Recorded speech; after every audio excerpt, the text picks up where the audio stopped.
welcome to today's video. This is what I eat in a day, very realistic because I had no food in my house. And also a 5-month postpartum update. It's gonna be a little scattered because my brain is very scattered. So for breakfast, I like to have overnight oats, and this is just one of the ways I make them. I just throw some oats into a jar, add a tablespoon of chia seeds, throw in some strawberries and a little bit of maple syrup, and then I just add my oat milk and shake it up and stick it in the fridge for 4 hours or overnight. Could I get a grande iced brown sugar shaken espresso with oat milk? Yeah, the brown sugar oat shaken espresso? Yeah, and just 1 pump of brown sugar. Just 1 pump of brown sugar there. Okay. Yeah, thank you.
What do you think?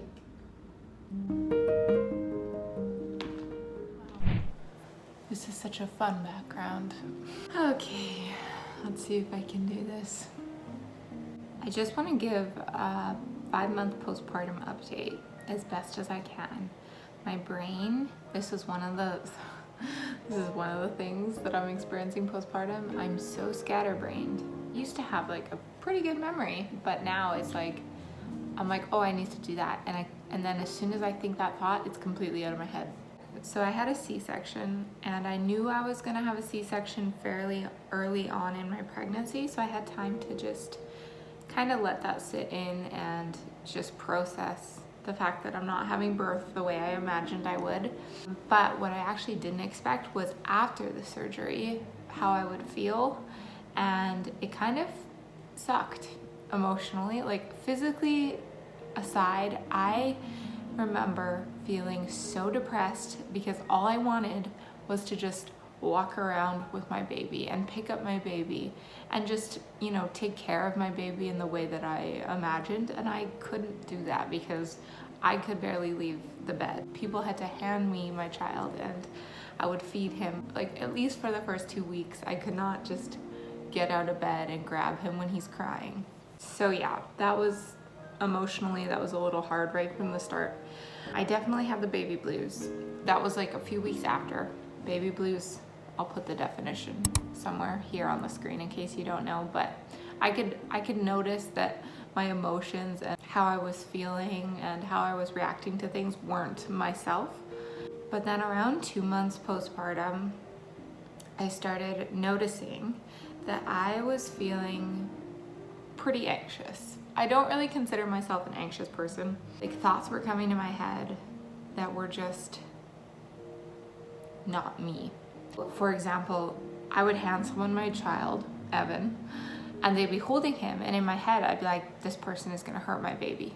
But like that's so not gonna happen, right? Like just thoughts like that, crazy thoughts. Or like I'd be sitting, I put Evan down for bed and I'd be sitting there and I'd be like, I have to go check on him or something bad's gonna happen, you know?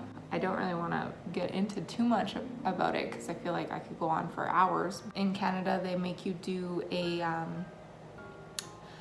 screening, like a little test to see where you scale for postpartum depression and postpartum anxiety.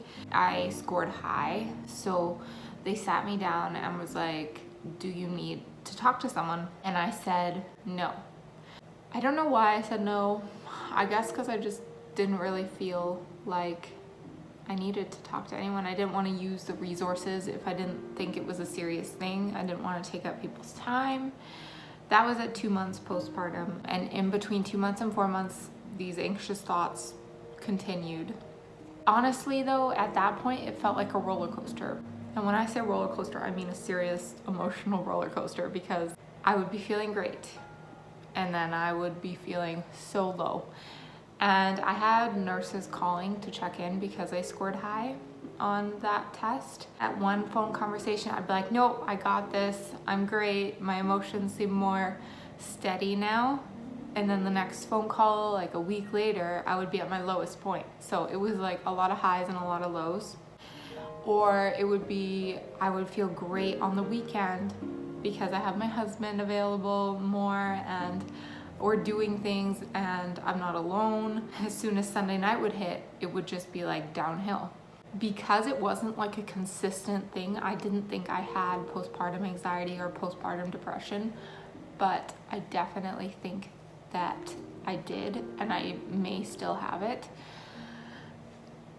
I'm like, I'm not talking about this at a position like I've overcome this. Like, I feel good right now, but it's up and down. I don't know how else to explain it. I'm actually talking to a therapist now who specializes in postpartum depression and anxiety. If you're watching this and you're not sure if you have it or whatever, I can link resources down below, because it's really important to not overlook it.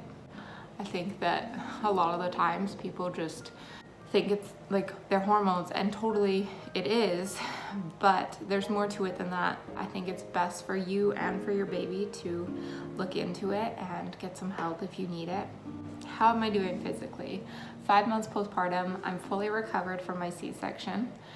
I don't feel pain in the area where the scar is unless I get up very quickly out of bed, which I do sometimes if I hear Evan crying and I'm sleeping and I just jump out of bed. That's when I feel like a burning type of sensation for a few minutes or maybe like a minute afterwards.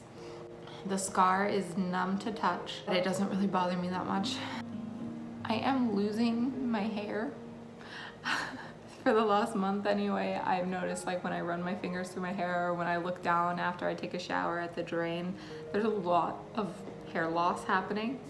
The other pain I'm experiencing, I'm not sure what this is. I haven't talked to any doctor or anything about this. I'm having hip, knee, and ankle pain. It's so strange. I'm wondering if it's just from like my body carrying around the extra weight for 9 months and then just, I don't even know. But I need to talk to someone about that. I don't know. I feel like a 90-year-old woman sometimes. The next topic I want to talk about is body image, because this is a huge one. So I'm going to try to summarize and not ramble on and on. Where do I start? Body image. I guess I can go back to when I was pregnant, or even before pregnancy. I was expecting to feel a certain way while pregnant. I was expecting to feel beautiful, and I did sometimes, but mostly I just felt humongous. I felt like nothing fit me right. It was not how I was expecting pregnancy to go at all. It's partly my fault because I didn't buy any maternity clothes. I mostly just bought like larger sized clothing. Not exactly sure what my thought process was in that decision. I didn't feel how I wanted to feel. I hope that makes sense.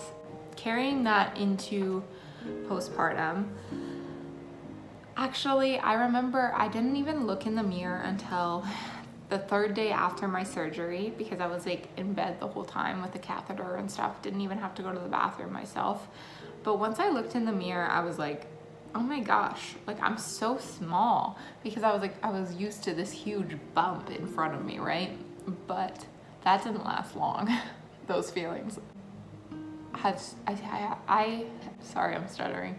I have stretch marks, a lot of them on my stomach. It's just things don't look the way I want them to look, even at this point. I am just trying to be honest. I'm starting to like focus more on how I'm feeling. So I'm working out again and I'm eating healthy, and that's when I feel good. I'm just trying to chase that feeling of feeling good from exercising, moving my body, and eating healthy. We started going out and socializing and getting out of the house, and I was like searching for things to wear. Everything that I owned was either too big because it was from my pregnancy or too small because it was from before my pregnancy. That was a struggle, not having clothes that fit me properly.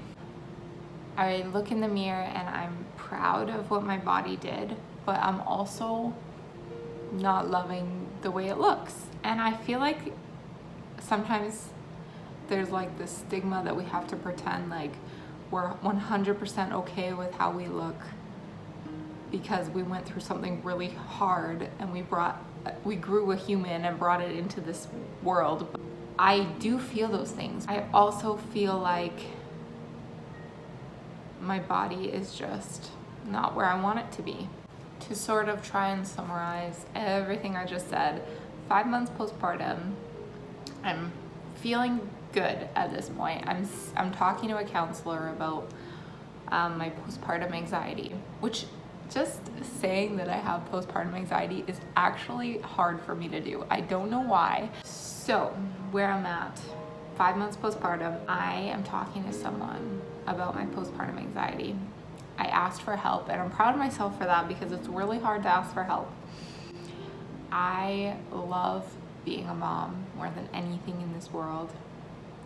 I love my son, obviously. I'm trying to just enjoy maternity leave and just take in every second of it because he's already 5 months old. He is growing up so fast.